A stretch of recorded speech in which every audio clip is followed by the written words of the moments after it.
morning, and very welcome to all of you this morning for what will be, we hope, a productive session on talking about the high-speed rail program. My name is Genoveva Arellano. I am the outreach manager for the Palmdale to Burbank section of the California high-speed rail system.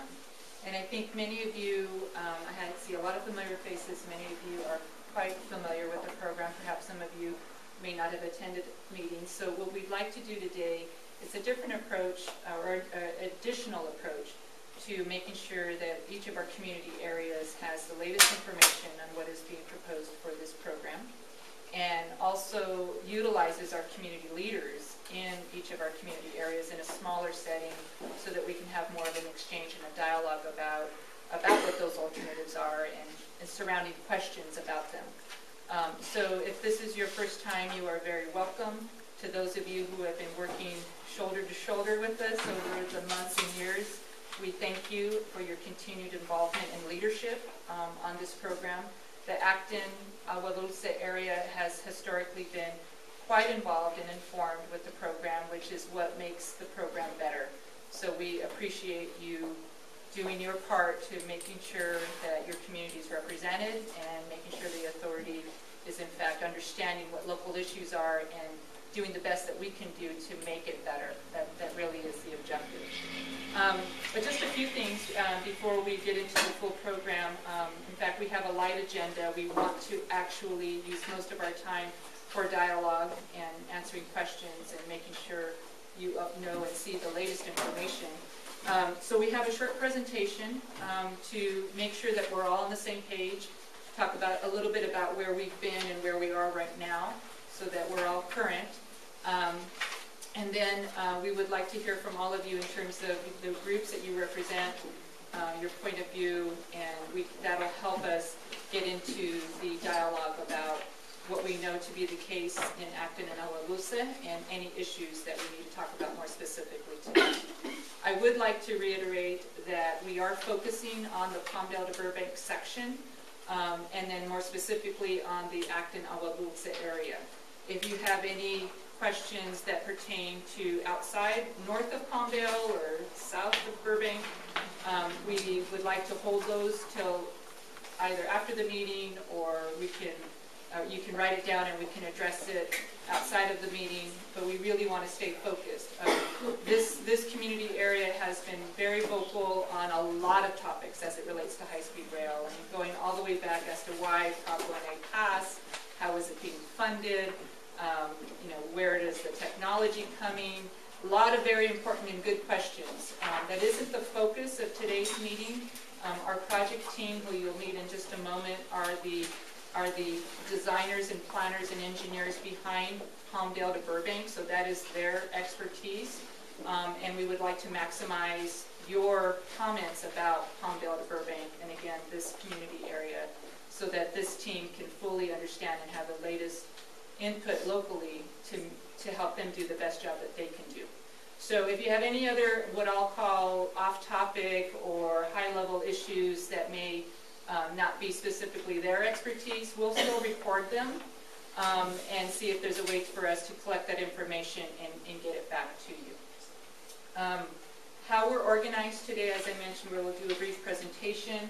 We are also graphically recording what you say today to help kind of paint a picture of everything in terms of this meeting. We also have a detailed map of the Palmdale to Burbank section. You have a copy of this, which I would encourage you to follow along in your packet. This does look a little different, and we'll talk about that from our last map, which you all saw in our December open house meetings. So this is the latest and greatest, so you'll want to make sure to kind of use this as a reference as we move along. Let's see. Oh, today's meeting, as I mentioned, is a smaller group meeting. It is an open public meeting, although we didn't publicly notice to get the large crowds that we have had in the past at many of our public meetings, which we really enjoy. It really gets people out, makes the information available to everyone. But today's meeting is really designed to have the leadership of this community, as I mentioned, dialogue with us in a very constructive format to make sure that we are doing the best that we can do with this program.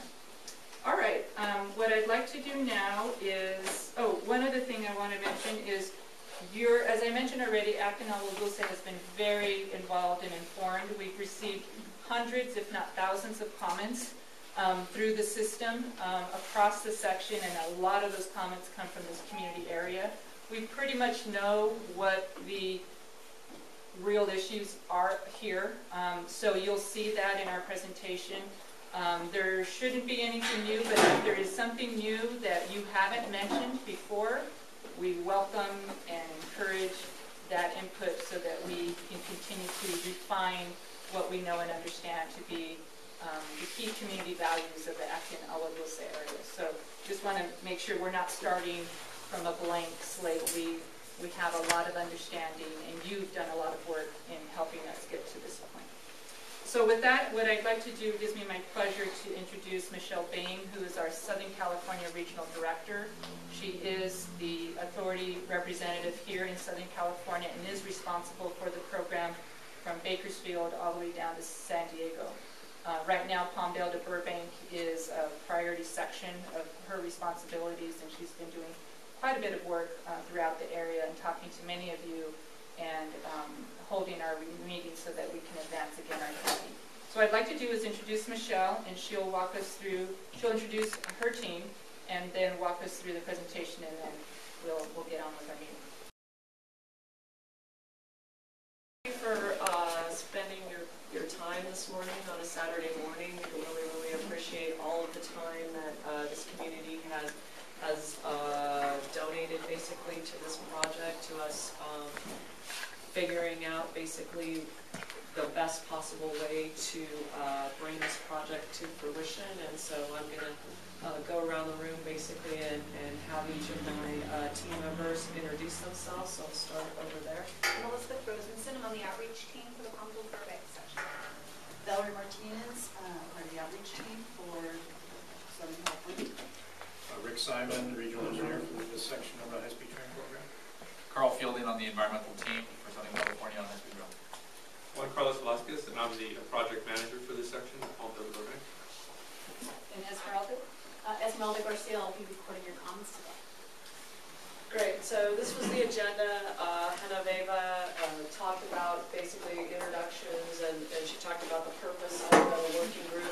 I'm going to go through a brief presentation. There are some slides in here that are going to look very familiar to you if you've been to our past meeting. There's some slides in here that are a little bit different. Should take somewhere between 10 and 15 minutes, and then we'll go around the room. And one of the things that I would like to hear, one of the things we've been doing with these working groups is having everybody here participating, introducing themselves, and then giving us a couple of sentences, a couple of thoughts about what the key characteristics of your community are. And in this particular community, I think I would be very interested if you're comfortable, I want to just be clear, if you're comfortable, if you feel like sharing this, letting us know where in the community you come from, because you can come from the hillside here, you can come from the flat ground here, you can come from Acton, you can come from Agua Dulce, and those characteristics about those communities might be a little bit different, and it all comes together as a whole for Acton. So if you have something particular to where you are located, Bootlegger Canyon, for instance, to talk about the specifics of that sub-portion of the community, I think that would be really interesting for us to hear. And I would like to remind everybody that we are being videotaped. This videotape was indicated to be put up on the website and made live, so you should just be aware of that. So basically, we wanted to create this slide. We wanted to talk to people about what's guiding our activities right now. And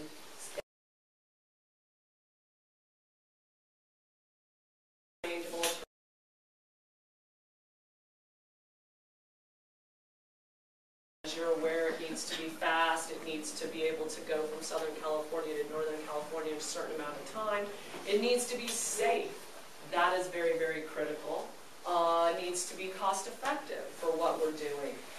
And we need to make sure through this process, through the planning and through the environmental process, that we're studying a full range of alternatives. We're studying things against one another that have very different impacts. We're not studying a bunch of things that are almost exactly the same, except for, perhaps, the exact address of where it's going. So we've been driving towards that over the course of the last couple of years to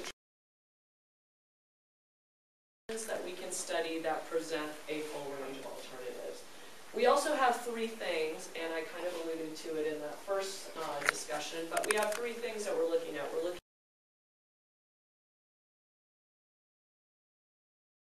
at protection and the character of the communities, and we're looking at the mobility. And these are three topics, and we're going to talk about this several times today, so I'll move on this slide.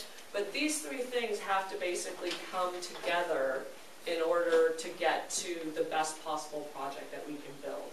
This is a back and forth process. Down here, things change. In planning, we're refining these alternatives. We're looking at them, we're gathering information from communities, we're gathering information from natural resource agencies, we're gathering information from scientific investigation, where earthquake faults are, where the water table is, all of those kinds of things. And as we learn more, things move around. These lines move around because there are certain things, obviously, that we don't want to try to engineer a solution to, we would rather avoid. And so I think in this community, you've seen things change a little bit. We all probably, have our opinions about whether or not those changes are good or bad, but you've seen things change. Those lines that we came and talked to you about 2 years ago when this team kind of first started going, they're not exactly the same now. They're a little bit different than they were. In some cases, maybe they're, more than a little bit different. In one case, there's a line that was connecting Palmdale down to Burbank that is no longer on the map for this particular community. So things change over time, and that's the way the process is designed. That's the way you actually get through a project like this. And the goal of it is to have an appropriate range of alternatives to study through an environmental document. And so these are just some slides to quickly kind of show that change. In 2005, when maps were shown in the Valley in Los Angeles, those were the maps we were showing.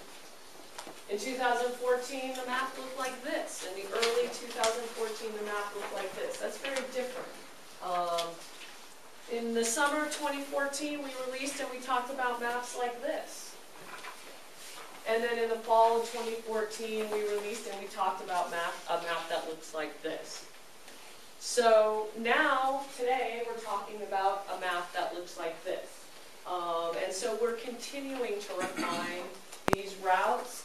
These refinements are informed by community comments, by information we're able to gather from field visits and studies to look for plants and animals, historic resources, all those kinds of things, desktop reviews, and we have, in the last several weeks, we have engaged community working groups up and down the alignment to have specific conversations with different interest groups to make sure that we are moving through the process and everybody is represented. You've seen this before. This is just meant to show we're here, up here, top line, beginning of the process, working on identifying the alternatives that will ultimately then be studied through an environmental process. So this is here. We're aiming to have those alternatives identified and take those to a board meeting in June of this year. We had originally thought we might do that a little bit earlier this year. We had identified in some previous meetings that we thought we would do it in March. We wanted to make sure that we layered in some additional extra time into that so that we have the opportunity to come out and talk with the communities a couple of more times before we were ready, basically, to present alternatives. These are all of the studies. Every one of these is a technical study that is completed as part of an environmental document. Each alternative that's taken into the environmental document has a study in each of these areas completed about it. And then there's a conclusion to that study, some type of conclusion. Based on noise and vibration, it would conclude that certain, alignments would have certain noise impacts in certain areas. And then those impacts would be compared to other alignments in order to ultimately understand which of the alignments had the most and the least noise impacts. That's done for every single one of these studies. And at the end of the day, you take a look at all of the alignments that are studied, you take a look at the results of all of these technical studies, and you pick the alignment essentially that has the fewest impacts possible in all of these areas. So it's a balance. No route is probably going to be 0 on all of these, right? But we certainly don't want to pick the route that's, the worst on all of these. So that's the process that we're working through. Again, where we are now, we have these alignments right here that we're going to be talking about today. Our goal, this is really important. Our mobility goal is to go from Palmdale to Bourbon. That's what we want to do. We need to have the fastest, safest system from our perspective to get from here to here. From your perspective, we've got to have the system that is the least impactful to your community. And from the natural resource perspective, we have to have the system that has the fewest impacts to plants and animals, water, all of those kinds of things. And we wanted to put up here basically the Prop 1A language. There's a lot of discussion about that in the area right now. And it's important that the entire statement is taken in totality. It says, in order to reduce impacts on communities and the environment, the alignment for the high-speed train system shall follow existing transportation or utility corridors to the extent feasible and shall be financially viable as determined by the authority. So the issue there is the idea, the rationale was that we wanted to protect or minimize impacts to communities in the environment. Well, in some places, directly following our existing transportation corridors doesn't necessarily result in protecting communities or the environment. And so the idea is basically to find the best way to meet all of the objectives in this statement. So that's what we've been working on. And just really briefly, over the course of the last year, I think a lot of people have gotten high-speed rail on their radar screen, and that's good. We cannot build this project in a vacuum. So when we first went out to public meetings last year, we had about 300 people come, right? Because people still, we had not been talking that much about high-speed rail. And I think folks were still thinking maybe high-speed rail isn't really going to happen. In August, we had 1,500 people come to our meetings. So we're getting that word out. And, obviously we're in Southern California. Is 1,500, is that good enough? No, we can still work harder and get more people in here. But that's a lot better. That means a lot more people are involved in the system. And then when we had meetings again in early December, we had 963 people come. So we're up at about 1,000 people per set of meetings. We certainly would like to increase that, and we thank the leaders of this community for making sure that this community is one of the most well represented in this. And this is what we've been talking about. These 3 objectives is what we've been talking about in some of the other slides. And what we will be talking about a lot as we move forward. The project we want to build is the project right here, in the center or the union of these 3 competing, potentially, but also complementary concerns. So we've got the community concern, and it is very, very important, right? We've got the natural resource concern, and this is represented by our resource agencies, and it is very important. And then we've got the project objectives component. That's what's represented by what we need to accomplish. again, that it needs to be fast, that it needs to be safe, that it needs to connect the two stations where the stations have been identified, etc. And I can tell you absolutely that, you know, we could go back to our office, right, and our engineers can, you know, start working on things, and they start pulling here towards the edge of this circle, right? And we need to make sure that we're in here. We've got to push them back. And what pulls us back in here, right, is the concerns in this circle and the concerns in this circle. So it really is a complementary process of all three of these inputs. And if all three of these inputs can give an inch or two, no one of these areas needs to give a mile. And that's the perfect project that we can come up with to build. So what have we heard? You've seen this particular map in the past. Again, you know, we've highlighted the different community boundaries. There's a lot of communities involved when you build a project like this. This is not like a lot of our other projects. You know, they want to go widen the 14.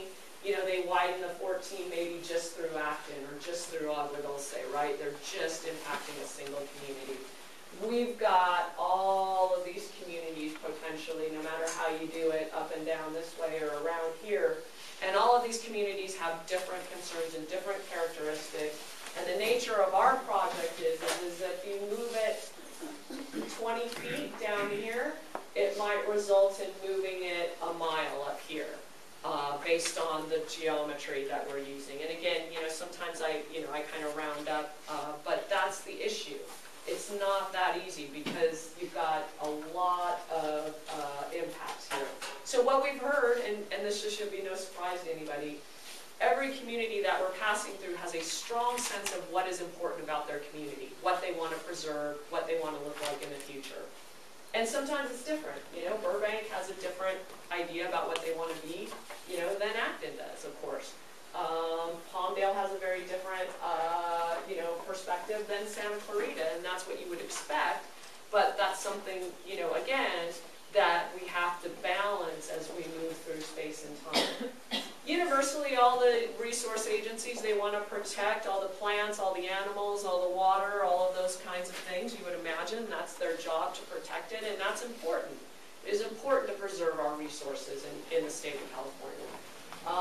And then a lot of people have a lot of technical details. You know, we're on water wells. You know, what is the impact to that going to be? What is the noise? All of those kinds of things. You know, there's a lot of questions about that, as you might imagine.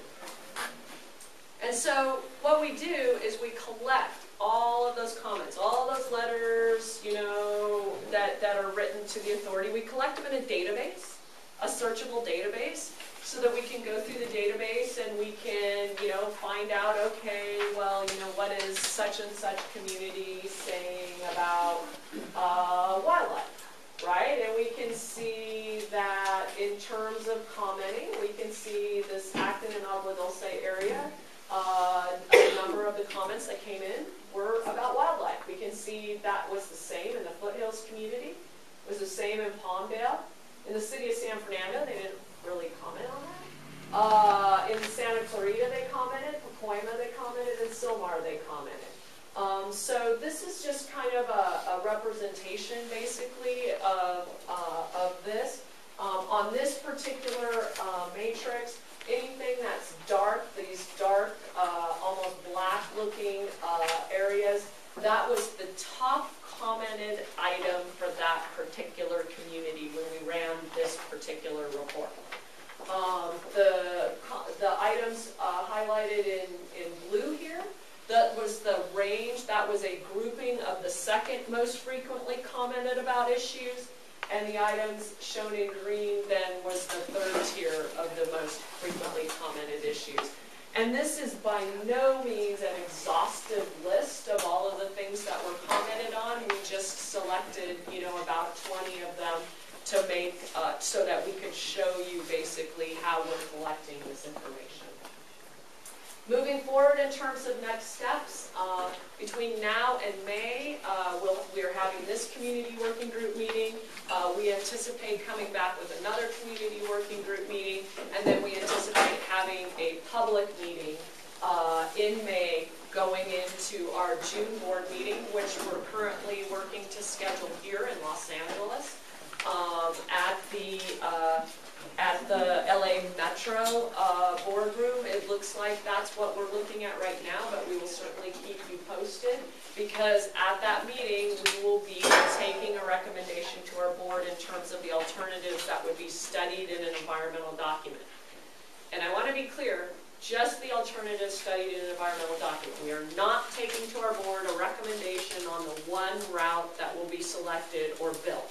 We're taking to our board a recommendation on the 3, 6, 2, 5, 8, whatever number of alternatives that would be studied in more depth through an environmental document in order to ultimately select the one route that would be built here.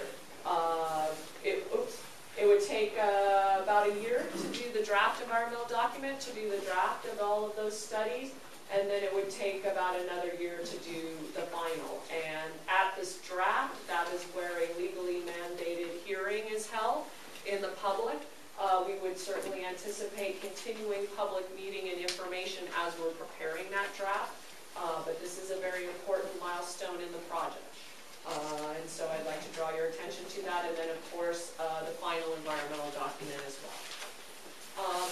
So basically in closing, we're committed to a fair and open process, and two things have to happen before we know specifically which route would be selected. We have to study a lot of things a little, do this planning work that we're doing right now, where we're screening through and we're trying to determine, which of these routes could really move forward and go to college someday, which ones are not going to make it, right? Which ones have some type of a challenge that just makes it not worth bringing forward through the environmental process. Once we identify those, that range of alternatives, and they also have to present very different range of impacts so that you can compare those things. Once that range is brought to the fore, then they are studied through that environmental documentation process to get to the best possible route. And all of that work has a strong public and agency communication associated with it. So that's the end of that. So if you are all game, again, like to go around the room, have you identify yourself, have you identify if you're coming from a specific area within the Acton and Agua Dulce area, what is important to you in terms of the character of your community there in your sub-region, as well as what's important to you about the community of Acton in general. And you don't have to identify yourself if you don't want to. So that's totally up to you. And I'll start here with Ed, because Ed's right here. Try not to identify myself, Yeah. except an name tag on it, but good morning, everyone. Well, you can turn it over. Yeah, sure. Good morning, everyone. My name is Ed Olivas, and my wife and I, we actually lived in Lompoc up in the Central Coast for about 20 years.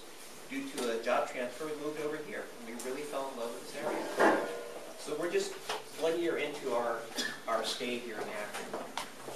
And I live in the main part of town, so the actual routes so far, it's not going to impact me directly, but I know it's going to impact this community. So that's why I'm here as a concerned citizen, also looking at it objectively. My background is in aerospace and defense. I'm familiar with the project management, analysis of alternatives, identifying deltas, doing Monte Carlo runs, all those things that have to be done in order to get this process moving. So I'm trying to look at this from an open standpoint and maybe bring up some issues that maybe were not identified in the past. Maybe try to be an honest broker with competing ideas and viewpoints. So that's why I'm here. Thank you. Well, he just took a lot of my thunder. I'm Michelle Olivas. I'm Ed's wife. As he said, we just moved into the community about a year ago. But when we chose this community, well, we didn't just choose a house, because I got transferred to Santa Clarita. We chose a way of life, we chose a community, and then the house was completely secondary. But we do love our house.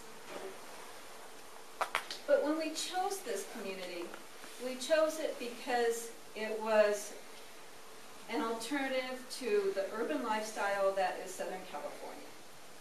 We love the horses, the equestrian feel to it, but we really love how involved the community gets, how involved people get, and that nobody is just, you know, part of the lower socioeconomic demographic and just dismissed. Everybody's voice, everybody's opinions actually matter here. My biggest concern about the high-speed rail is the impact that it will have on property values. Not so much our values, because we will, I don't found leave until they take me out in a body bag. So it's not like I'm looking to sell my house. But if the property values go down, then people leave. And if people leave, then there goes our community. And that is what brought us here to begin with. Hello, my name is Kelly Tino. I represent the Acton Women's Club. So I'm representing quite a few people throughout the whole entire community. I live in the Shannon Valley, which is not going to be exactly completely impacted by this, but I will be impacted in the same ways that the Elitists are. And I've lived here for 22 years. We moved here for a lot of the same reasons. We moved from Simi Valley in a huge, you know, we wanted to bring our children up in a nice small community, and those are the things that worry me the most that will change. Same as that, my property values, it's not going to really matter to me personally because my husband will live here forever. That's not going to be our issue, it will be our children's issue, more than likely. So, but like I said, I'm just here representing everybody, our whole group, and want to see our rural lifestyle stay the same. And Michael Hughes, been in the community roughly 27 years, served on many different organizations in the community, is deeply involved in it, lived in 4 different places in the community and chose not to move out because I like the way the community is set up. Very much like Kelly, I moved here to raise a family and the lifestyle that the community has here. All of my children pretty much went to school and graduated from here with her children as well, and many people in this room. But this is a unique community. It is a very independent community, a very well-spoken community. Very few people are shy in the community speaking about how they feel about this community. My concern right now, the routes that you're looking at will not directly impact me or my property, but they will directly impact my life, my community's life every day, the noise, just the constant destruction of the community by a railroad going through any part of Acton in an above-ground sense or destroying the water table underground. So I am totally committed to protecting this community in any way, shape, and or form that I can use to do that.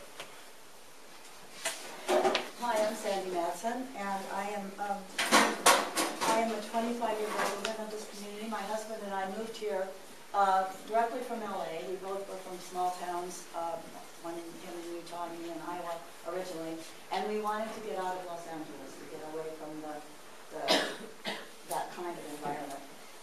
We came here to live. We have 40 acres of land. We built our home. The man who built it is sitting right back there. One of the routes will directly impact our home. But more importantly, this whole community is affected, and that's what concerns me the most. I have been very involved in this community from the time I lived here. My husband is a business owner, a professional, and I have been involved in helping this community grow in my own way, as have many people here. I was on the park committee for 9 years. We have a lovely park across from the school. It took us a long time to get that park. I was on the library committee. It took us a long time to get that library. I'm one of the founders of ASMO, which is Acton School's music organization, which is providing music to our elementary school children. I'm one of the co-founders of the Acton Arts Council, and I'm currently the president. I'm not tooting my horn. I am simply saying that I, like a lot of people here, have worked really, really hard to create our community as it is and as it's grown. People who've lived here a long time, there wasn't a lot here originally, and it's just grown little by little. Ray would know that better than anybody, probably. I am currently the vice chair of the Acton Agua Dulce Against the High-Speed Rail, and I will do everything I can to preserve our community. Thank you. My name is Ray Gillett. My family's been here since 1891. Lordy, lordy, lordy.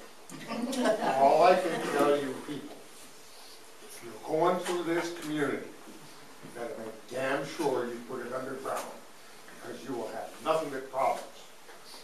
I own a piece of property that, the way your map is right now, that was homesteaded, and you're going to cut it in half. You better put that son of a gun underneath the ground, I can tell you. You have cost me, over the last few years, I would like to sell part of my property. I can't sell it.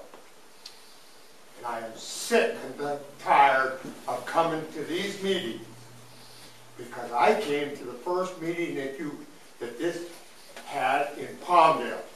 We have been trying to fight that thing ever since, because we knew what it was going to do to this community. It is going to cost this community a tremendous amount of money. Individual people that live in this community, wherever you put it, unless you put it someplace Timbuktu over the top of the moon, we've got to stop this thing from coming through here unless you put it in the ground. I also am on the town council. I have been on that town council for years, trying to fight this kind of stuff, because people move here, just like some of them have started to talk about it, that they want to live in a rural area where they can raise their children and have animals. You can't have that in other places, and you're going to take that life away from it, and don't forget it. Thank you. I couldn't agree more. My name is Karen Devine. I'm a concerned resident and an affected resident. I live in Star Point Ranch. My husband and I moved here. I'm so emotional about this.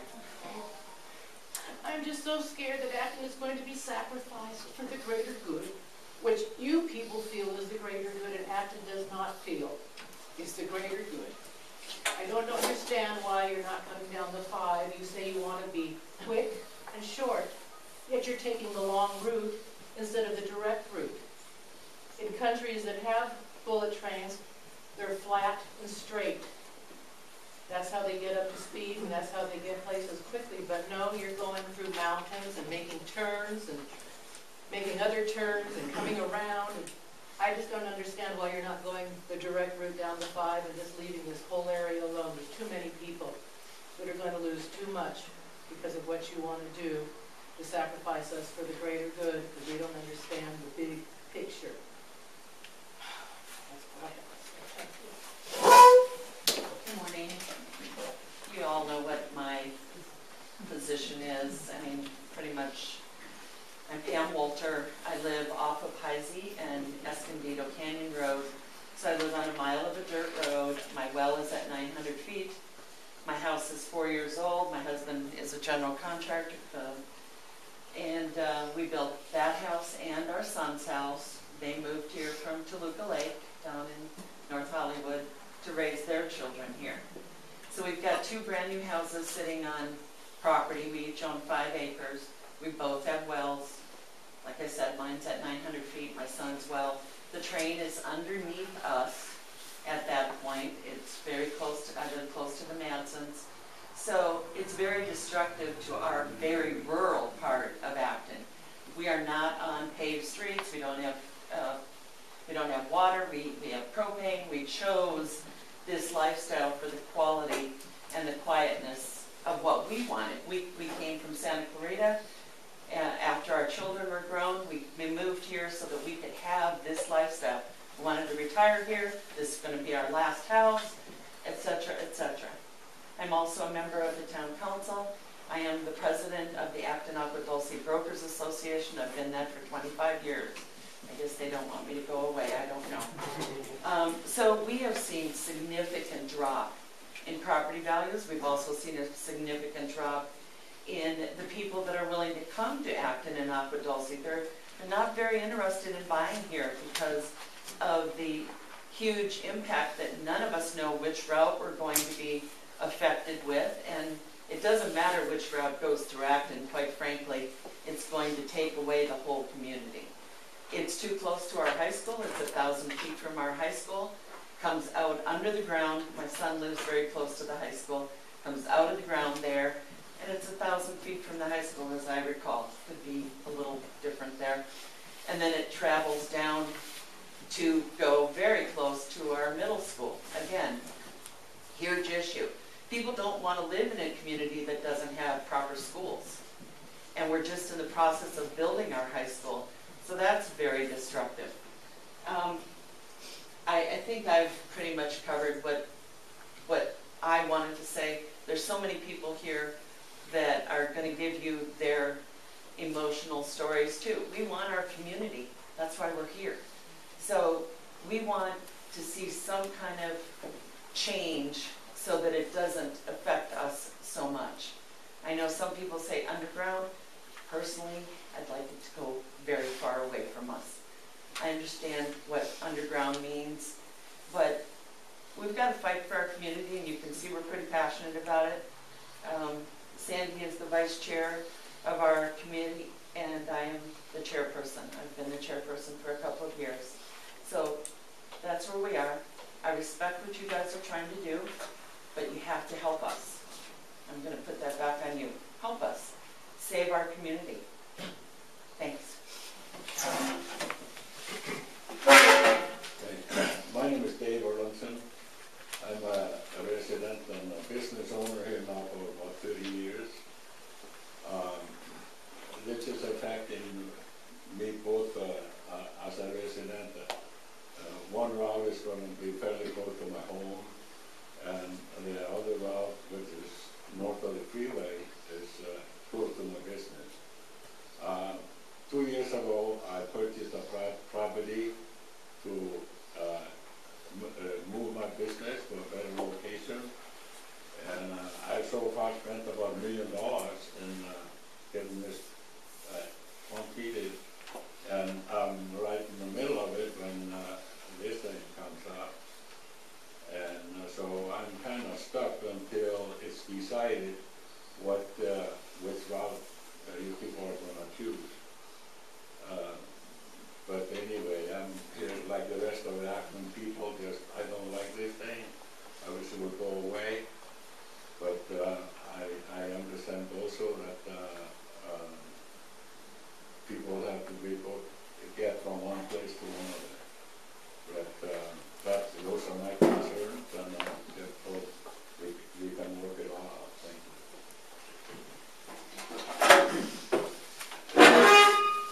I've been a resident here for 27 years. We moved up here from Canyon Country to get away from what we were seeing, what it was turning into. So we relocated up here. My wife works in the school district there. She's a teacher. She's also very concerned about the impacts to the school district and to the community, the surrounding community, and where we're located on the route, we will be impacted by some of the routes that have been considered here.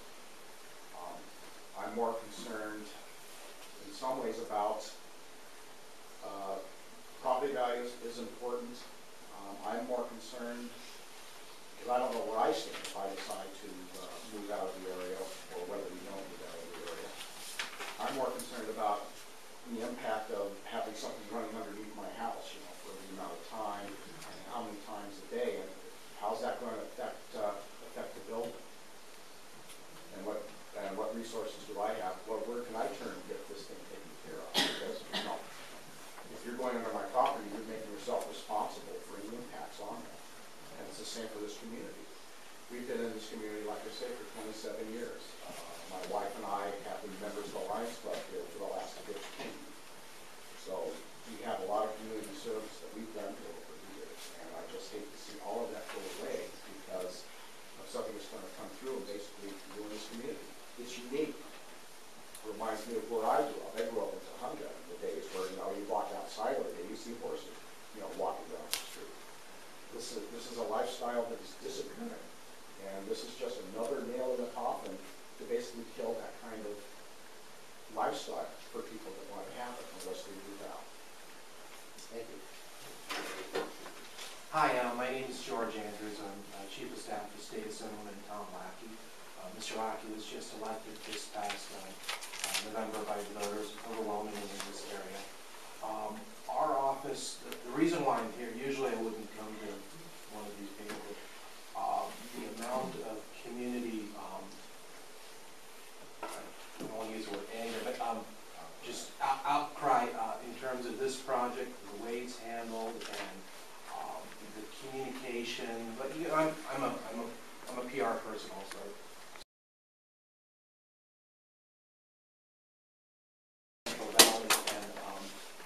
I saw how the High-Speed Rail Authority disrespected rural Americans out there in terms of the lack of understanding of what farmland is and what it means and how it's part of their soul and their way of life.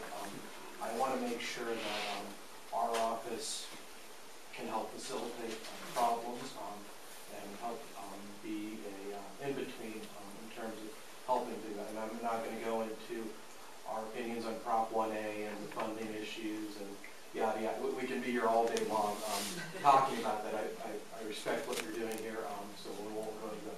So in terms of specifics, in terms of making sure that people like Ray are served, he's been talking about this for months now, and there's no resolution in terms of his issue, in terms of what's going to happen to his property and why is his property developed. This thing's in blue right now. You guys know what the main problem is in terms of property value being the #1 issue. There is no need for us to have a dog and pony show here in terms of, no, we know what the main issue is. None of the presentation talked about that. So I hope that we can actually have constructive dialogue in terms of making sure that the needs of the community are met and that it's just not optics and fun things and trying to make people happy. We want actual results and we want actual things here addressed today. And if it's not going to be addressed today or in future meetings, then probably we should reevaluate how these meetings are run. Hi, I'm Kathleen Trinity. I live on Red Road or Mine Canyon Road, or actually up from it. I've only been here 11 years. I came up from the not so wealthy part of Granada Hills, where I used to have to listen to, a lot of traffic, radios blasting, car crashes, all that stuff. I came up to Fairlane Street, looked at a little house, and I saw a bunny running across the lawn. So I decided to move here. I fell in love with it. And since I have been here, I found out that there is a lot of wildlife in that canyon. It's over 2.5 miles long, and the hills on both sides and up in the back. It's a corridor for mountain lions, bobcats, mule deer, coyotes, rabbits, you name it. We have a lot of wildlife, and once that's gone, either by actual train tracks or noise, it's gone forever. So it's not only something that would be taken away from me, that is now part of my soul. It's something that will be gone forever and is darned unfair to the wildlife, in my opinion. And then secondly, of course, not secondly, but also, we have about 100 horses in that canyon, and people go riding daily. We depend on that area to do a lot of riding. So I just want to say you're affecting not only the people but the wildlife, and we depend on that wildlife in this natural setting to kind of, get back in touch with our true selves. So please do consider where the train goes. Underground would probably be the best solution.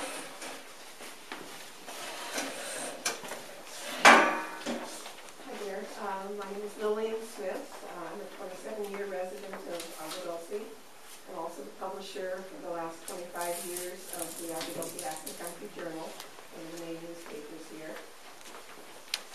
As a businesswoman and as a newspaper person, I have spent a great deal of time analyzing and looking at all of the pros and cons of a project of this type.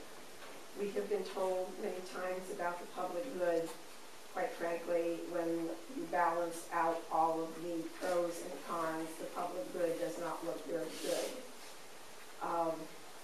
I don't think my home would be impacted by the train at all because I'm in the area where it won't go. But my business certainly would be, and I have a storefront in Acton. And I also have a great concern and dedication to this community as to Acton and Agua Dulce as a whole. If the community falls apart, if the community goes away because of the impacts that this train would bring, then my business goes away as well, and everything I've worked for goes away. So for all the reasons that everyone else has spoken to this morning, I certainly agree with all of them on a personal basis. I try very hard to be objective about this train, but looking at the law, looking at the way that the authority has handled the project, looking at the impacts on local communities, and not just our communities, but the impacts on other rural communities that you are now getting very upset with you. This project really needs to be reevaluated, and there is a great deal wrong with it. And I don't know whether you folks are on a path that cannot be changed, because once programs like this start, the focus becomes very narrow. You've got to get the project done. The train has to go. Well, the train doesn't have to go, or it can go very differently. And all of these things need to be reevaluated, and not just through an EIR. You need to look at human factors, which seem to have been overshadowed for years now. So with those comments, I will end. I could go on and on, as everybody here could. But I hope we are appealing to your sense of humanity when you have the power to make suggestions and make changes. You need to look at the human factor. Thank you for listening. Chris Roysdale, Acton County Council. I think we're all in agreement that the train's not good for Acton. And I think we're all in agreement that while we have different processes and different ideas on how to deal with you guys and deal with the train routes and such, that we all want the same results, and that's zero impact. And zero impact is something you guys are saying is impossible, we're never going to achieve it. And that's because you guys have one vision that the train's going to go through no matter what, and we have a vision that maybe we can alter it or stop it. And I don't know who's right. There's no one here that's going to make that decision. What I would like to say, though, is that houses in communities that are built by big developers, you can knock this house down, and there's the exact same model 2 blocks from here. In Acton, there are no 2 houses alike. And on top of that, in those other communities, it was a bunch of graded lots, and the only difference is one's 8,000 square feet, the other one's 9. And you can just go buy another house, and the lot will be almost identical. And there's no 2 pieces of parcels of land here that are going to be identical. And it goes from one to the other to the other. And while money isn't really a factor for me, I can replace my house. I think a lot of people can't. If it's less money than they have invested in it, then it's not them it's affected, it's generations forever. So, I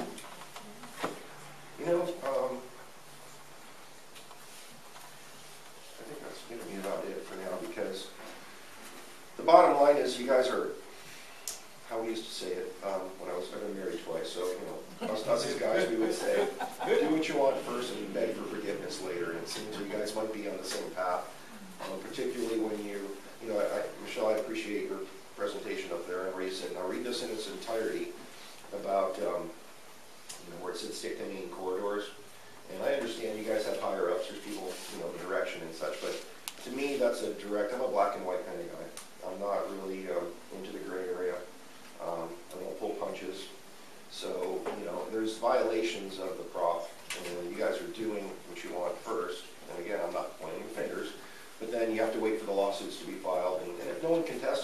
you guys would go forward and you'd be a lot farther along than you were right now. And so I also appreciate that from the time where you guys first started with us to now, there's a lot more public outreach and a lot more. And I'm imagining that's because you want less lawsuits and less conflicts in the future. But, you know, I really think that before going forward with things that are blatant, you know, opposition or change from what the voters put in there, and you put it back to the voters again. And I know that's not something you guys can control, but it's just my opinion, because it's black and white to me. You know, it says this, and you're doing this because you are interpreting yourselves.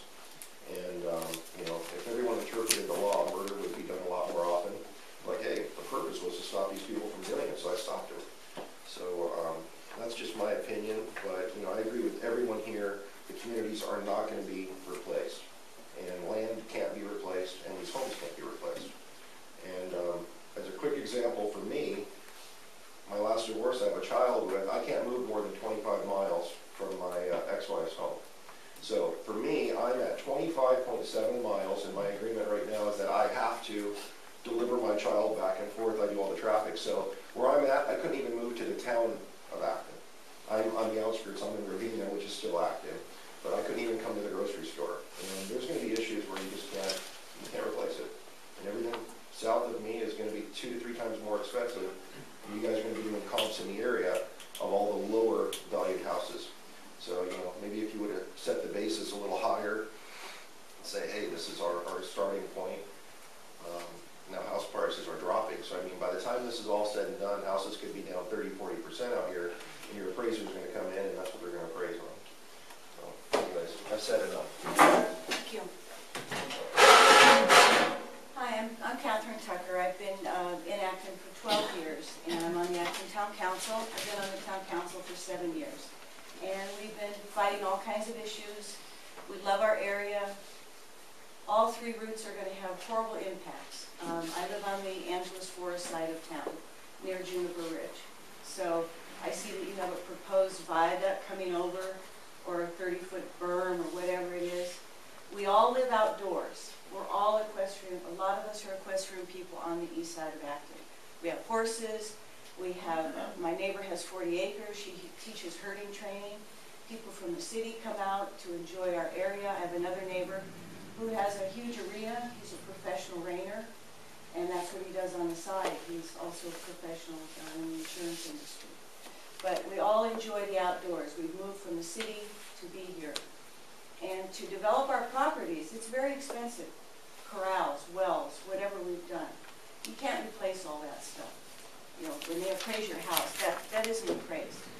So we can't replace it. Our housing values are going to go down. You're going to destroy the aesthetics of the area. We're in a significant ecological preserve. It's at the Kentucky Springs, what is it now, Santa Clara?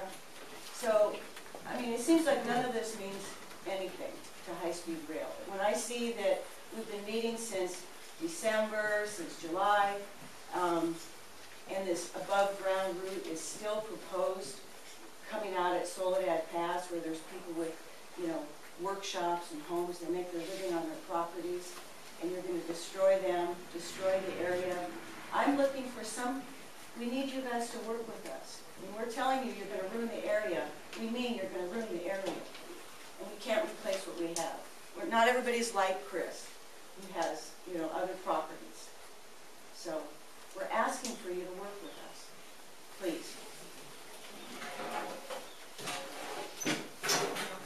I'm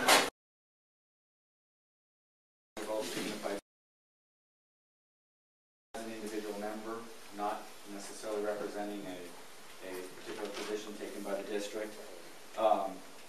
In my capacity as a school board member, I'm very concerned, obviously, with making migration, particularly your 14E alignment effectively runs right next to 2 of our 4 schools, and it does it either above ground or elevated. And so obviously I have grave concerns about that alignment. From a school's perspective, you know, obviously the eastern corridor approaches are less impacted. The 14H, I'm not sure about, depends on, you know, what the noise and the condition will look like. But, you know, specific, our school district is the 2nd oldest in LA County.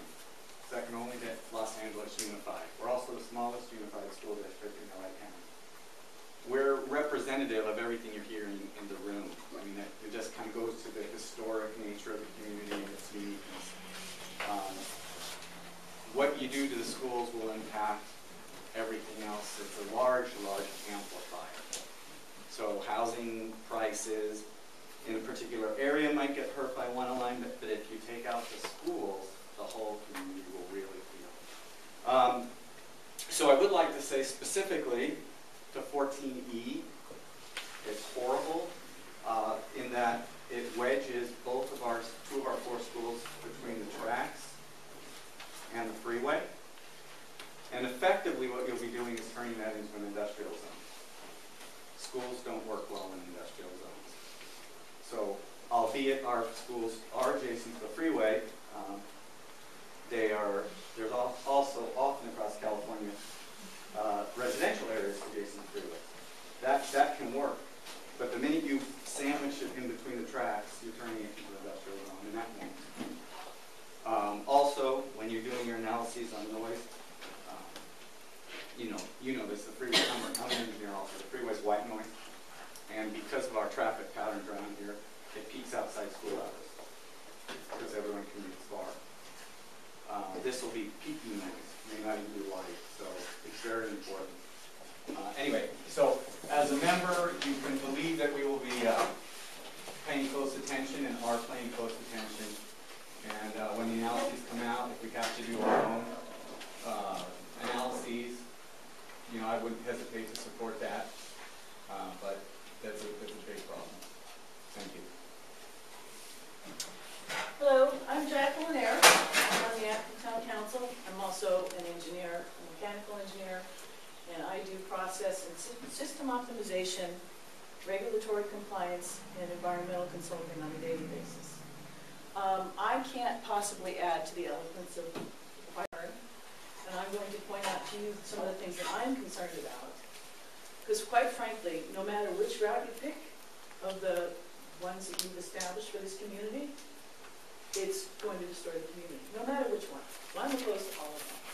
But what I'm going to point out is that, in your presentation, Michelle, you talked about how you're going to look at these, you're going to assess the impacts, and you're, by law, and I agree with that, going to pick the route that has the least impact. I agree with all of that. However, you missed a step.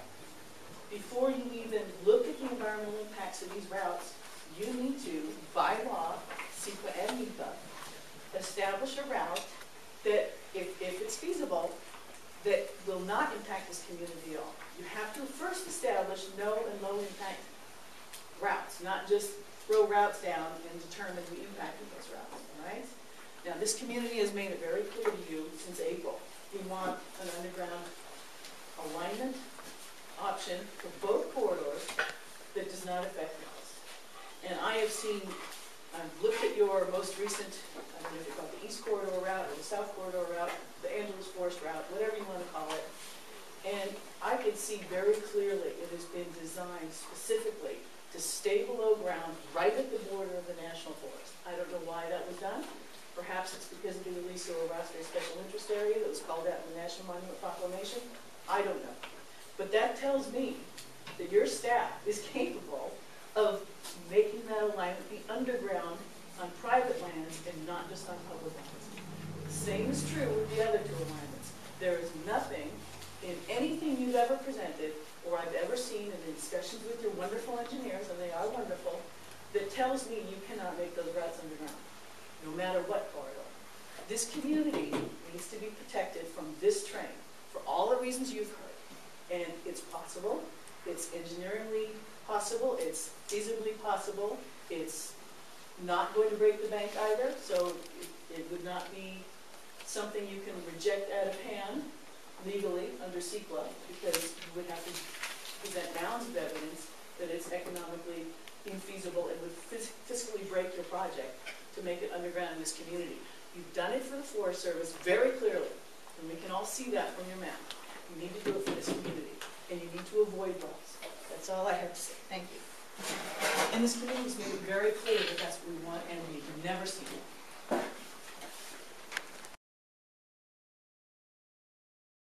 Acton. I'm here as a neighboring community along these same routes that are influencing you. They're influencing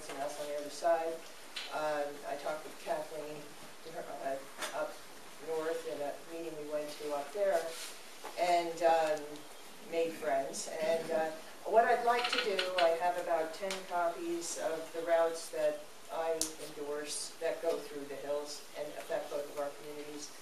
I'd like to get some of you guys who have the ability to draw a line that wouldn't impact you, to do that on the maps that I've got.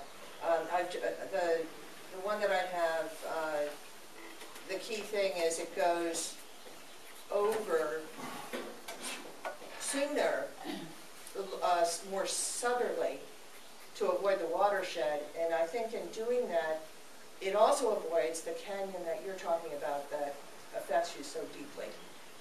So hopefully that might handle most of the problems. So like I said, I have 10 of these. I'm happy to get anybody's email addresses and send you everything I've got. But I definitely would like to see if we can come up with an alignment that would work on both sides. And you're from Pacoima, right? I'm from Pacoima. Right. And so we're impacted by 2 of the routes, and I've got solutions that also, you know, I've looked at everything that could go through and not have negative impacts, or as many, very, very few. And the 2 routes that I see, we have them as proposed E4 and a proposed E5. Neither one of those, I think, would be as bad for Acton. I don't think it would impact you, but I'd like your feedback. Don? I'm Don Henry. I've lived in Ogwood-Alsea for 43 years. I've raised a family there. I've run a business there for the last 43 years. And one thing I've noticed in 43 years of business is that, you know, people don't move out here, families move out here. And the family they move out here for what's special about these communities. We're blessed in Ogwood-Alsea because we aren't as impacted as Acton is. You can see by the participation here. But in Ogwood-Alsea and in Acton, you know, we have open space, we have serenity, we have peacefulness, and this is something where you can't guarantee that all 3 of those aren't going to be affected. And I think that's the major concern of all of us, is our lifestyle is going to be impacted, and that's not taken into account here. I mean, if we're looking to really achieve those 3 objectives, I don't see where going through Acton achieves any of them. From an Ogwood-Alsea Town Council standpoint, I'm the current president there, and we have three opinions.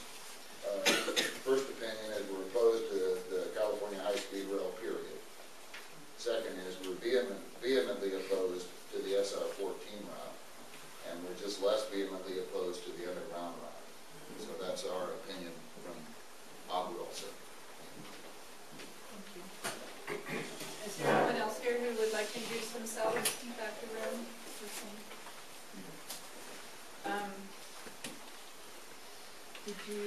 Should we just open it to the floor, or did you want to follow up on any of the comments?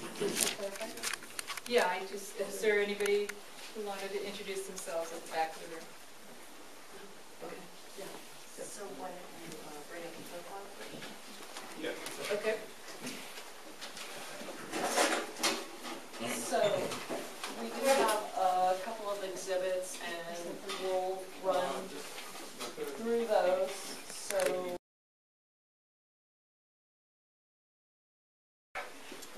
yeah, so this is and you can tell me to focus on an area if you'd like. yeah, this is fine, and I think, so we just wanted to talk about this alignment a little bit more, since this is the first time that maybe folks have seen this line. In December, you probably remember there was kind of an area that was dashed. We were still working on that. So this is now the line that's been drawn, and I just wanted to point out that, you know, where the tunnel is, you can clearly see here. And you can see here where the ground is relatively flat.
So just wanted to just kind of explain that a little bit. But that avoids the issue. What you just presented avoids the entire issue. There's no reason why you couldn't make that line below the entire way. Absolutely none. You do not need to daylight in all those brown areas. I think your example there, your graphic, is probably the best representation of that fact that we've ever been able to address. Even a 6th grade or 3rd grade student could put a ruler between point A and point B and draw a straight line and calculate the difference of additional tunneling, which is minimal. So I mean, that's pretty straightforward evidence that what we're suggesting is possible, is reasonable, and should be done. Is there, I'm sorry, is there a restriction on the length of your tunnels, or at a certain length does it cost more to put a tunnel in? Yes. Is this your reasoning? I mean, we just want to be educated there. Well, there are some subtle issues. We can do a very long tunnel. There are examples of that around the world. The Channel Tunnel is about 31 miles long. But there are very distinct advantages to being able to break that up into pieces for several reasons. We have, if you look at like the ventilation system, it's easier and less costly if there are openings in the tunnel. The traction power system, injecting the power that feeds the tunnels is easier and much better operationally if there are openings. And probably most importantly is the emergency evacuation. Our trains can carry over 1,000 people. If there's an incident inside the tunnel, we need to be able to evacuate those people quickly and safely, and that's easier done if there are openings in the tunnel. So long tunnel can be done. I'm just saying there are issues with that, and there are advantages to breaking that into pieces. But the issues can be overcome with more costs. You say it very And you would have to have, you would basically have to have shafts. Vertical shafts. Basically, periodically through it, that would come up. In the long section there that's underneath the forest, the longest section, do you have ports planned there for exhaust, for evacuation and stuff like that? So we're all electric, so we don't have, there is a period of time, we are a little bit better than, you know, a UP train. And so we think that based on what we've been able to determine in terms of the science, that's about the maximum distance that we could go without having to have a based port. again on junior high or lower geometry, if you can go that distance, you put one of your vents, you know, just off the top of my head at one end or the other, then the rest of the distance is much less than that. So it's a very feasible thing. You just draw a straight line, a couple tubes going up, and you're done. It's not like you have to do it every huge amount, because if you do it for that long, it covers the rest of the distance. Well, there's also the issue, you slide it south, you save a mile. So that entire route becomes over a mile shorter. And let me also point out that you don't necessarily need to have it poke out of the air to have an exit shaft. You could actually, and you look at the topo map, there are a number of places where you could do this. Actually have it come very close to the surface, or even come out of the surface, and when the construction's finished, it's covered up. Right? And then you get everything you want. And you do not have to come above ground, and you don't have to go in there any active homes at all. And that's true for all the corridors. You're just talking about the southern corridor, but I'm here opposed to all of them. They're all bad for this community, and you can do a better job. One of my problems has got to do with this. You cut pieces of property in half. You're involving the river. You're involved in most of everybody's wells. And believe me, when these people come out here and they drill a well and they taste that water, they never go back to the city and taste that water. You people somehow or another got to protect that water. I own the water rights into Alicia County. And now I will tell you right now, where you got this route going through my property, if you would take one look at it, you would say, who in the hell is going to put something like that through that canyon. I mean, it just is not feasible to put that kind of stuff through a canyon, like what you're trying to do. And if you destroy any of the water that's in that canyon, you're going to have a suit from me. I ain't gonna put up with it. If you want to look at something, I've got it. I can show you what to do. And I'd like to know from you now, have any of you up here have driven any place in this community and looked at where you think this thing might go? I would like to know your comment. Have you been there? Have you looked at it? Yes, I have. Well, you better look again. It's a beautiful country. Look a little harder. Beautiful country. Were you going to destroy it? So where there are canyons, where there's water, and you can see these little blue sections, we would be on a bridge over, like the water, if there was a stream or something. The other thing I wanted to point out too is not necessarily just drawing a line, and one of the major ones is the San Andreas Fault, which is here. And in this area here, we have to be on the ground, so we can't be in a tunnel. Isn't that in Palmdale? Well, maybe you should avoid all faults. Yeah, well, that's the point on the map you're pointing at. Isn't that in Palmdale? Yes, Yes. correct. Okay, Yeah, so Acton it's not an Acton. Right, Acton's but- about the second bump over. Yeah, so it's irrelevant as far as Right. what you have to do with Acton. So let's say from an oversimplification, yeah, so just from an oversimplification, let's say you want to tunnel under all these areas, we may not get out of the tunnel before the San Andreas Fault. So that's just one constraint. There's a lot of constraints like that makes us do certain things with the alignment, and there's only certain steepness that we can go for a certain distance because the train has to accelerate and things like that. So that, it can't be, like this steep, right? We want to be as flat as we can, and there's a lot of constraints that limit us. So that's just an example of one that, we're fixed there. We can't, that line has to be like that because that's how we have to cross the San Andreas Fault. So talk about They're that building again. all kinds of subways in downtown, and they're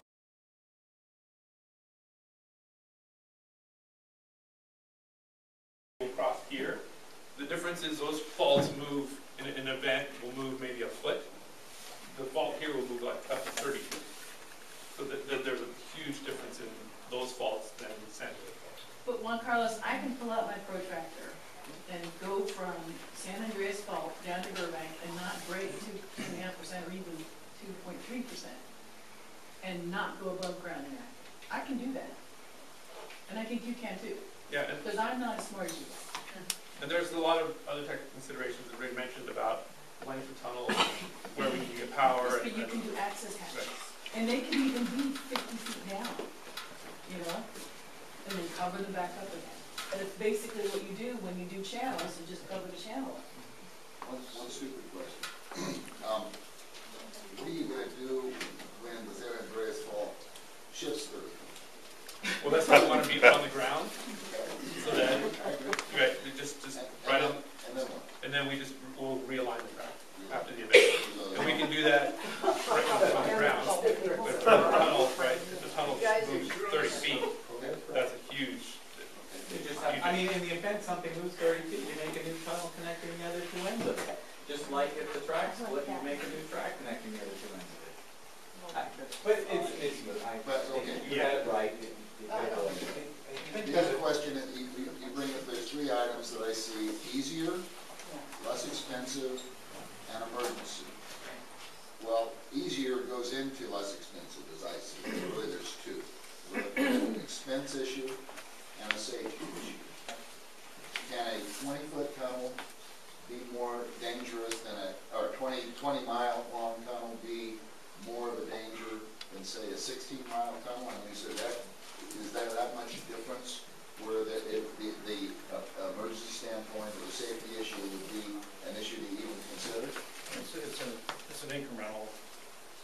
As you make it a little bit longer, incrementally, it's going to be a little harder to evacuate people out of it. Okay. At what point does it become impossible? Yeah.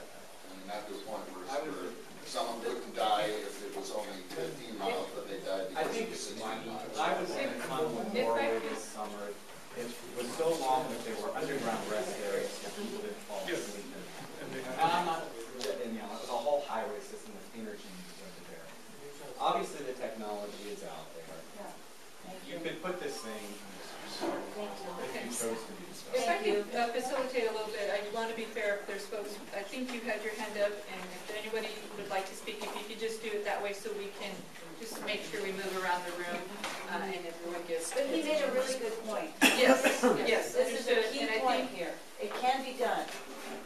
and I think the point about. If high-speed rail chooses to do it, they can do it. I think we understand that, I know I've written it down, so that point is well taken and understood. Okay. My question is, the average grading is 4% through here? No. It's a lot more, isn't it?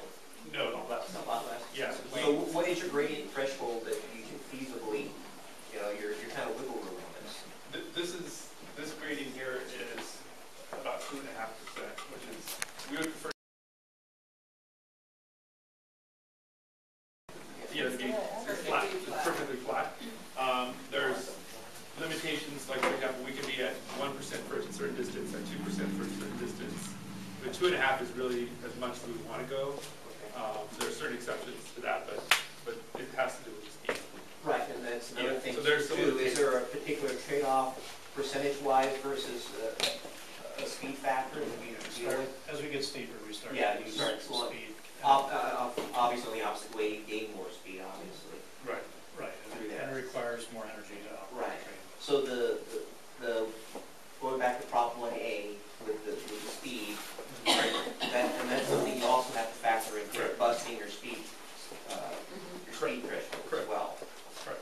So. Yeah, we had a 2-hour and 40-minute mandate for a trip from Los Angeles to San Francisco, and so that drives a lot of the considerations from our operational circle, right? In terms of what we're right. The 2 hours 40, is that a north-south, or does it also factors in the south-north? Both ways. Okay. Yeah. Making an awful lot of stops along the way. I have a hand at the back of the room, and then Jackie, I saw your hand, and then George will come to you next. So, sir? Yeah, I just had a question. Obviously, you're underground through the forest. I know it's technically feasible with a different alignment to go above ground in the forest. So it appears to me the fact that you're underground you're underground in the forest is just a political decision. That's a political boundary. No. It's not a technical decision. So you're saying it isn't possible to be above ground ever at all in the forest? No, we can't be above ground in the forest because of the... Well, in this alignment, topography. But there are other alignments with different topography that you could, and I'm just asking, was that, because it wasn't really made public that the forest said, absolutely not, you're not going above ground in our area, and that's what you did. We're saying that here, and we're being ignored. So I'm just asking, was this a political decision? Because I know technically it's feasible. Well, with this alignment, I agree, you can't go above ground. Yeah, so but other alignments, right, I've seen on the map, can be above ground in the forest. All of the forest yes. here is all like this. Like we wouldn't be able to be at surface because of the, right, we can't go up and down. But how about the part in Acton? That's really what we care about. Well, again, this is that's for this alignment, but you can move the line on the map. Do you have permission to go through the forest? I'm just wondering if they're talking about that. I don't think they have permission. We're in conversation with the Forest Service. They signed on as a cooperating agency, so we're working with them through the process. We talk to and have cooperating agency with a lot of the resource agencies, and so we talk to them frequently to get their feedback, just like we come and talk to the public. And that's one of the things, one of the reasons why we particularly feel like these meetings are important, is to make sure that we can bring to these resource agency these concerns, because when they're looking at projects, the resource agencies are looking at projects, they're looking at them exclusively from their resource perspective, right? From their plant, from their animal perspective, from their property perspective, just like you're looking at it from that perspective. And it's important that we bring them the community feedback like you're giving right now as we walk through this process. If we're going to get to a point where we can all feel like we've got to the best point, we have to have that as balance. Well, in a direct question, has the forestry department ever told you that you are allowed or not allowed to go through the forest above ground?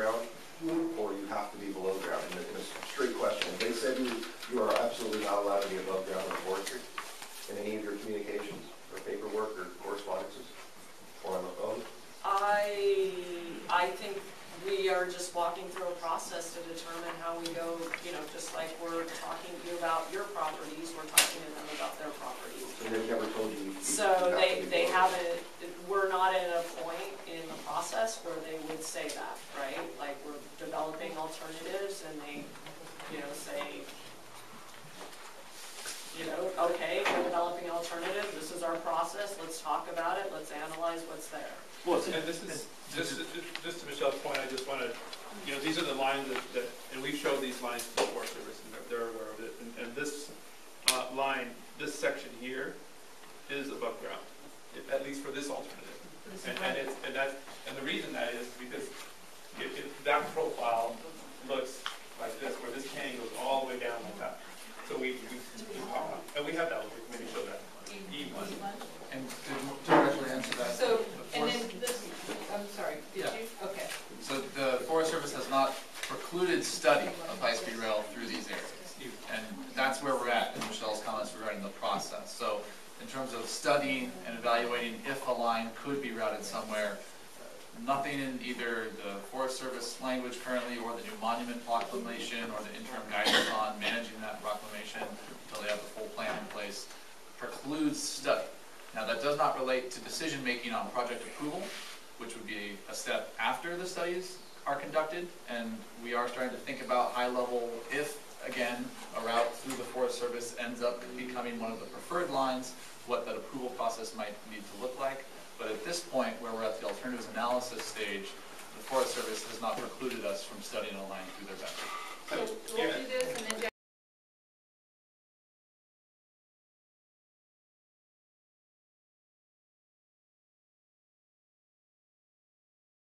Power lines crisscrossing it.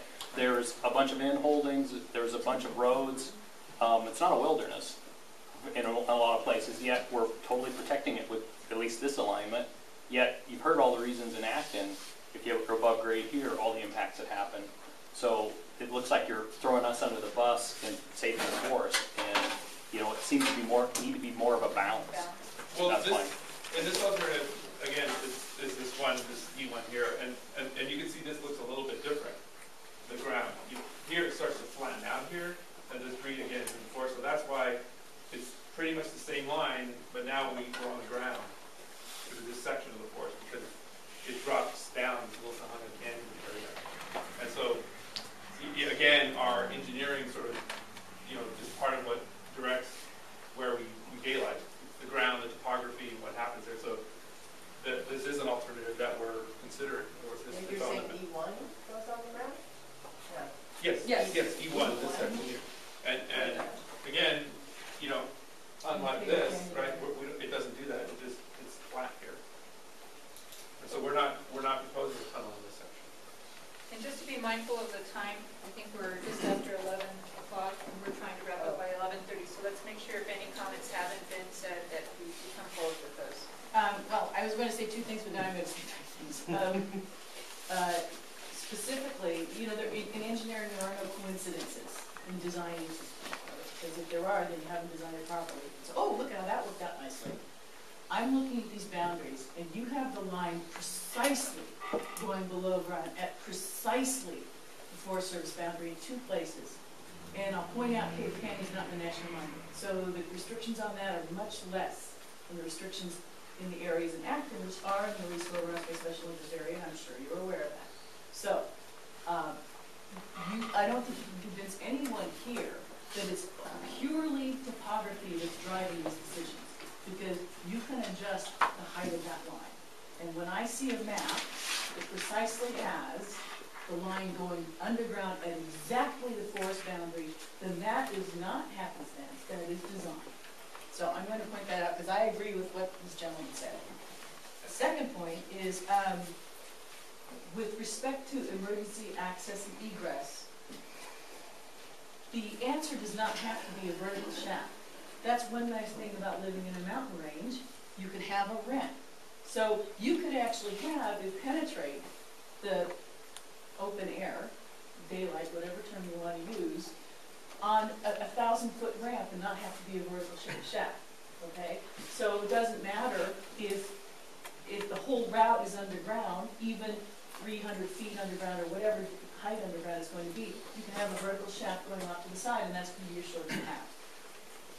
And there's many opportunities in terms of topography to make that possible, especially on a route that goes further south and avoids Acton homes entirely.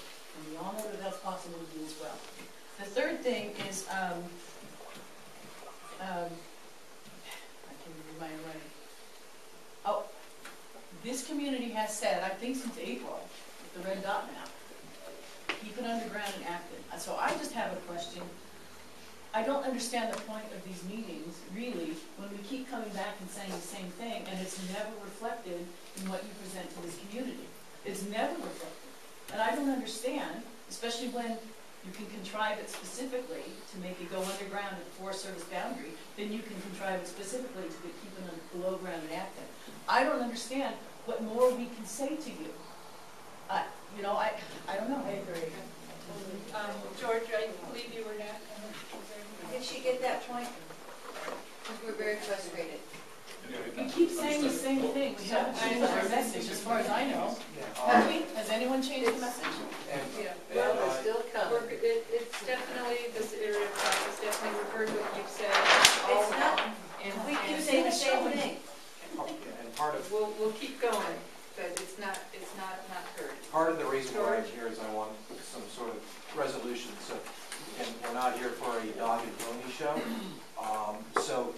Number one, based on everyone here and what you've heard, is there a commitment to trying to make a underground tunnel for the Acton portion? Yes or no?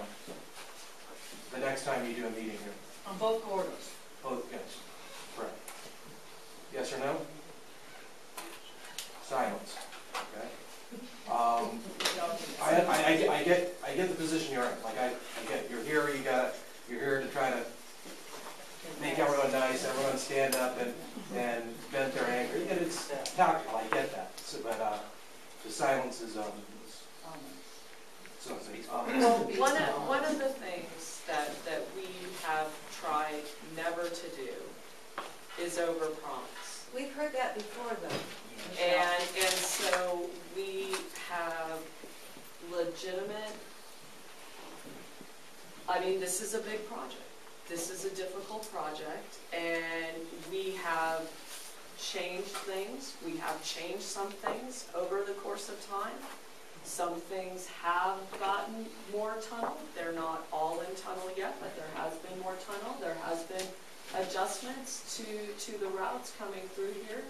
We have brought on a new corridor to study going through here to have a different set of impacts. We have this whole area that we can study now. When we started this conversation, all we had was this portion of the conversation. We even had something coming in over here, coming in through Red Rover Mine Road in a very different way, and that's not there anymore. So I think that we are, unfortunately, the process for a project of this magnitude is slower, obviously, than we'd all like, but we have been able to bring some incremental changes, and I understand that they're incremental, to the fore. Based on where we're at, this is what it looks like right now. We are certainly looking at and working with our engineers and our risk assessment basically to determine how long those tunnels can be. At this point, we don't have we have not determined basically that from a risk perspective for us, those longer tunnels are within the standard that the High-Speed Rail Authority is willing to build. But I can guarantee you that we are pushing those envelopes. We're pushing that envelope. When we took this project on, these people here, they were telling us don't build a tunnel longer than 12 miles. All right? Well, it's actually started with 6, right? And then it got up to 12. And so we are pushing the envelope. We have international experts in tunneling coming and talking to the authority about building tunnels. And I don't think it's appropriate. I don't want to. I mean, I could come out here, if I was really that PR person, I would come out here and I would say, I'm building you a tunnel. Let's just go away, let's build a tunnel, it's all good, right? I don't absolutely know that all of the science is going to back that up. And so I am not going to say that. I am going to say that we're going to keep pushing the envelope and we're going to keep trying. That's the best that I can say. Yeah, I think, Michelle, just to reiterate, for years, right, we only were looking at this corridor that went through the majority of Acton, and we have been trying to look at other routes that try to miss Acton, and the reason I flip this is this is another route that we're considering, and we're starting to look at, and we wanted to get straighter. Yeah. It's straighter. It's a mile shorter. It's shorter. It's a little bit shorter, even than this. Is that west of the east corridor? Is that east of the east corridor route? Well, this is the east corridor route here. Yeah, Yes. so Oh. east, further east. And this is Okay. another route that we're looking at, our team is looking at, and We'll get to just. and we're bringing it to the various communities to kind of get some feedback on that. We're continuing to look at, you know, I mean, our study area is this, right? I mean, we're continuing to look at routes, but this is one that we wanted to show and to gather feedback. Because this would be very different here, right, than this line that we showed today. This would have a different, or something like this, would have a different impact in that location. Is that inside the forest? Well, yeah, this is. Yeah, Yeah. this is all forest. Go across All the green area here is the It goes forest. across the Miso Canyon? Well, eventually, because the Liso Canyon is like this, so. And why I'm asking the question is from I've got a map right here. And I looked at that your south line that you have now. And if you take a look at that, you move it here, This the line? way it is set up, This one? you're going right straight into one of the highest mountains that are there. If you would go south further, not but a quarter of a mile or maybe a half, you wouldn't hit anything there. You could go right straight in there. You wouldn't even hit that hill anymore. You'd be south of that. And that's why I asked you earlier, have you people been out here and looked at where this area here is, where these things are actually going? Because, that cuts everything out. That would be totally into the forest. Can you? Right? I'll show you We'll that. do it after. My next point is, Ray's one of the largest landowners in this meeting right here. The fact that he's not been consulted about all these maps and things are being made, something's wrong. Like, have you been consulting each segment, each landowner, and kind of walking them through what's going on and what potential impacts may happen? So we will go out and we have been trying to talk to everybody. As you can imagine, 35 or 45 miles is a lot of land to cover. We have been going on tours with different community leaders to see the particular properties. One of the first things I did when I came on board here actually was go up to Red Rover Mine Road and tour that community.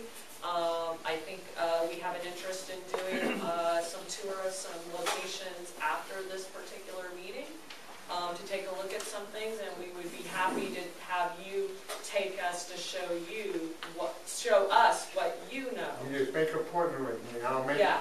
Thank you. Please work with Yeah. and the others that are. Because we know that, we've been in this country all our life. We know where practically everything is. And we know the lay of the land. Yeah. I've been to practically every meeting that you've had, even the ones that are in Palmdale. In fact, the first one that they were sitting there. I was born in Lancaster. I've lived here all my life. I know what this country looks like. I know where these people live. And when you guys start playing that kind of games, I don't care whether it's above or below, you got a problem. Okay, And Jackie has been patient. and then I see your I hand. have a couple of questions. I'm just curious. How long have you been working on the project? I have been working on the project for. I mean total, how long has the project been? How long is the Yes. project? Over 20 So years. the project was, the authority was started in 1996. And how many people are employed full-time on this project?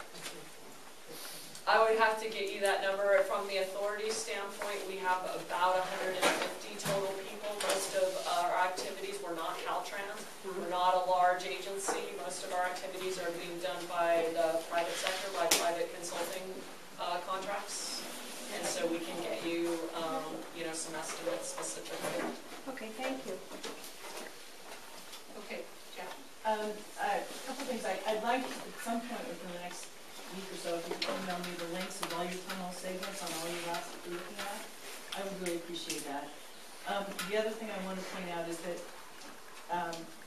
daylighting isn't quite the same as, you have opportunities to daylight without actually daylighting, like I mentioned, the hatch and the cover, so I want to make sure that that is considered. And we're focusing largely on the southern route and the eastern route, but I'm sorry, I'm a bear about all of them. There is no reason why you can't have underground routes for the other corridor, the 14 corridor, and I want to point out that it is not appropriate that the tunneling balance occur on the back of Acton. You accommodated Santa Clarita with a 9.2-mile tunnel. It's entirely underground in their community. And I understand you have your limitations, you want to minimize your tunneling, but that balance cannot occur on the back of this community. Okay? If they get it, we get it. And we all know it's technically possible. Thanks. Just one point, with the black line that's drawn on here, that tunnel is longer than the other alternatives. Just as Michelle said, we're pushing down a little bit as far as the length of our maximum tunnel. That's the longest tunnel we can have in our consideration. You can actually break that tunnel up with the hatch. It would be hard to break it within here because it's very steep you mountain. can know it. We've talked about this. It would have to be done somewhere here. Yes, it's possible. It's possible, and you can have two tunnels that broken down into one tunnel, and you know you can, because it needs to be underground on Angeles Forest as well. And you got a ridge line there that's perfect to do that, and away from homes. The eastern part. You understand what I'm saying? Yeah, and, you know, I mean, just for full disclosure, basically in the eastern part, you know, this is, and I know this has not been an easy thing for this community, but you know that the Vincent substation is here. Because we are all electric, we are looking for where we can draw power.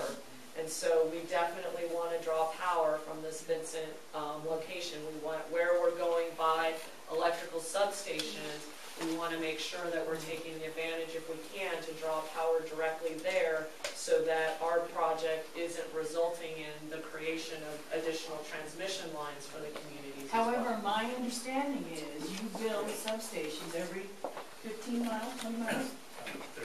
30 miles, okay. And the way they're lined up is the substation to support the train in this part of your whole route from San Francisco will have to be about 6 miles away from Vincent substation. Somewhere in the area. So you're not actually. There's flexibility. Yeah, We're value engineering them because I don't want to be in the transmission line business. I understand that, but the plan is that flexibility allows you to not have to put the route right next to the substation, because you will not be connected to the substation directly to the train.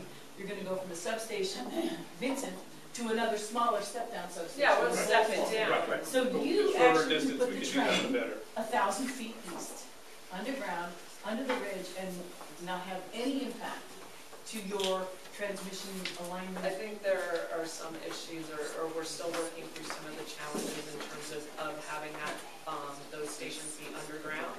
And I understand that you're But your looking at. power tap is going to be 6 miles from Vincent. And well, actually, we're value engineering that right now because I want it to be as close as possible. Again, that's a value engineering issue for us. The closer, the least amount of transmission that we need to draw out, the better it is basically for everybody.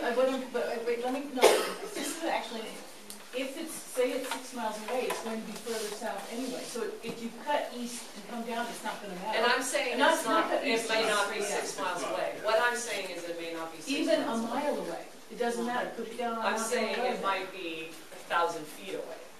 That, we want it to be, that's fine, that works Right. too, put that in originally too. I don't understand, there's no, this doesn't seem to be right to me. I'm not seeing the engineering on it. For that part of the area is Acton. Yes, absolutely, yes, absolutely. We understand that it goes out east and then there's even a notch out, right, further east. Yes. Thank you. Yes, ma'am. I would like to be, if you can, not set a date, but be a little more firm about this visit to Acton, because I think Ray is an excellent guide. I think there are other people that could be involved, and that we would like to show you every route, not just a one route. And this has worked in the past with regional planning from LA County when they were starting to make decisions about our community, and they had, none of these people even been here before.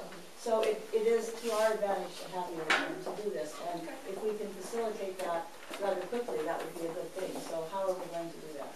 Great.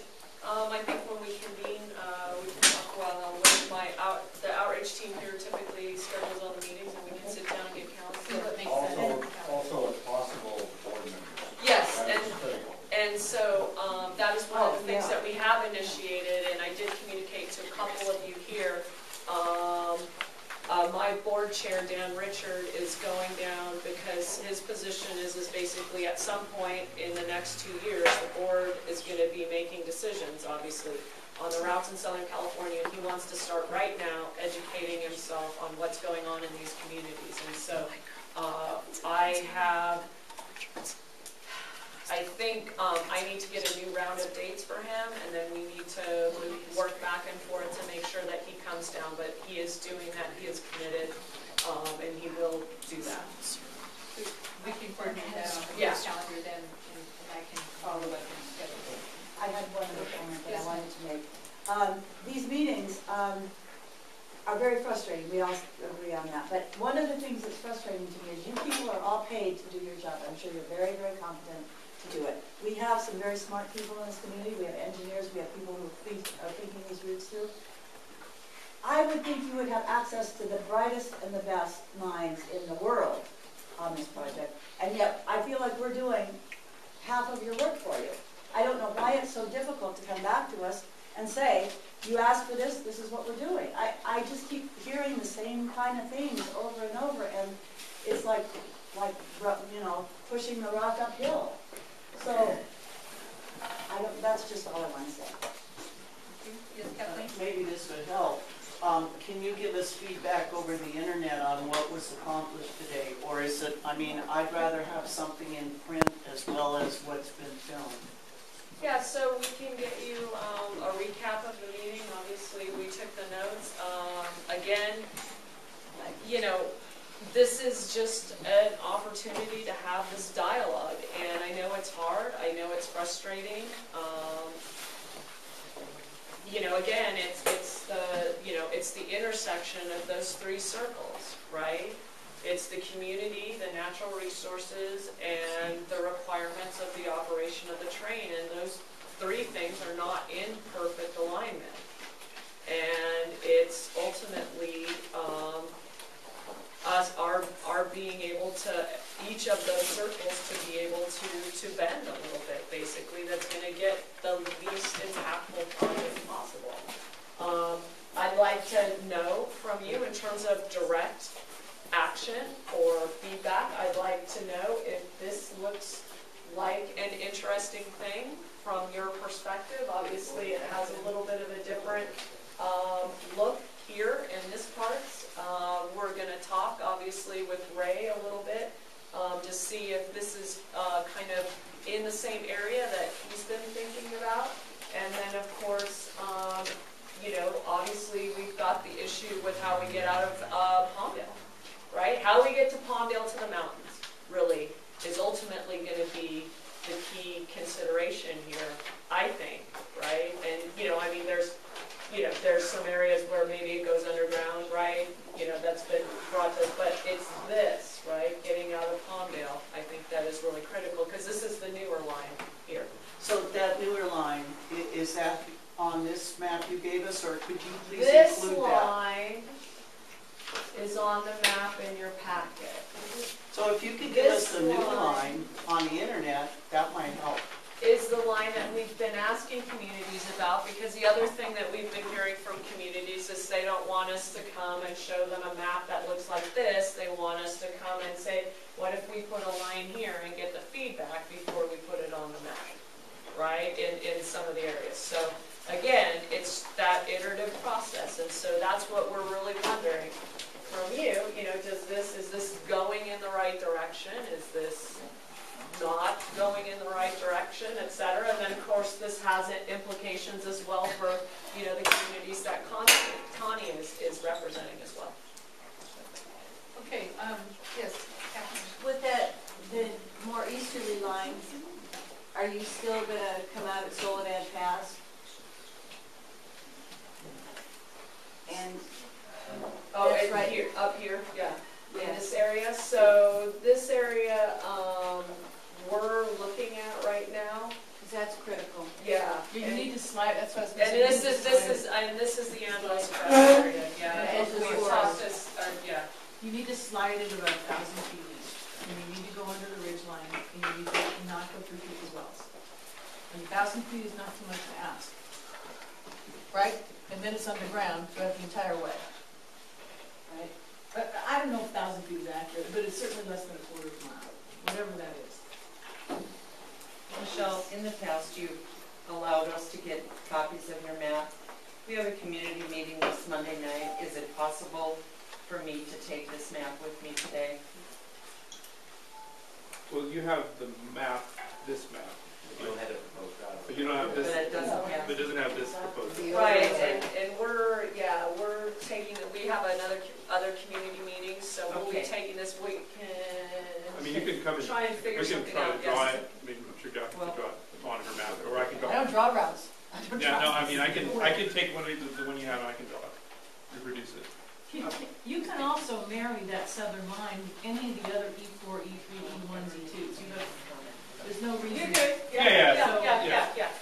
You know, I don't want our friends from Pacoima to walk away with the idea that what happens in Acton affects her community, because to a large extent it doesn't.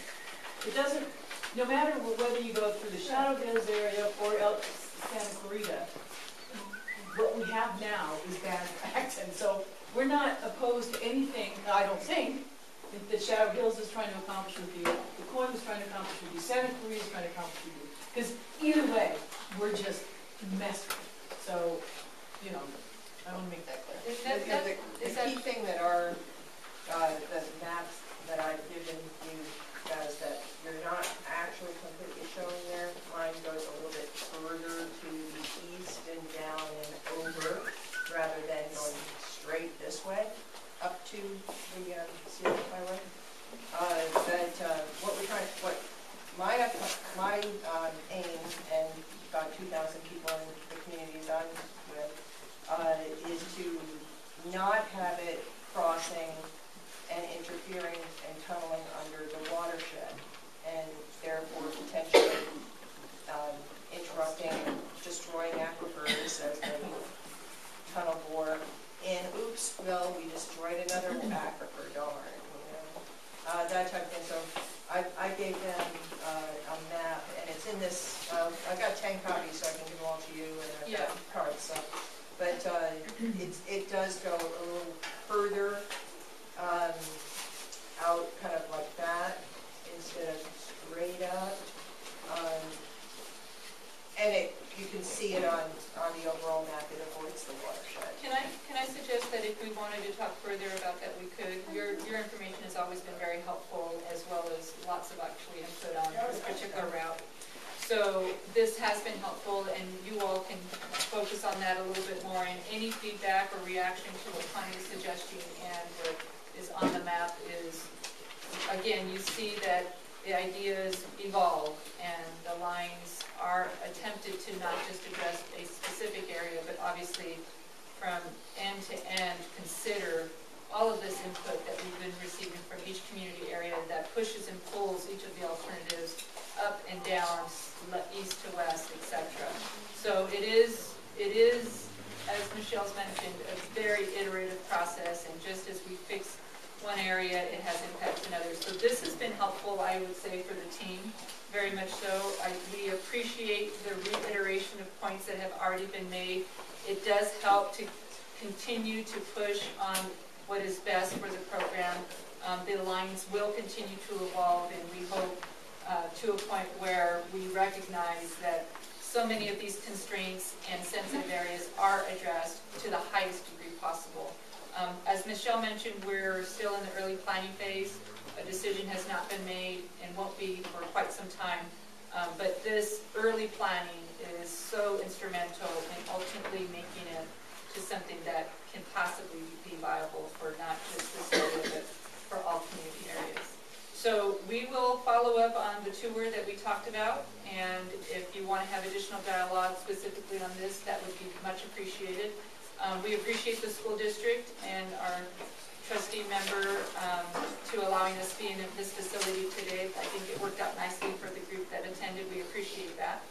And we'll continue to follow up on our next steps, as Michelle mentioned, for our next round of small group meetings and public meetings. So thank you so much for your attendance today.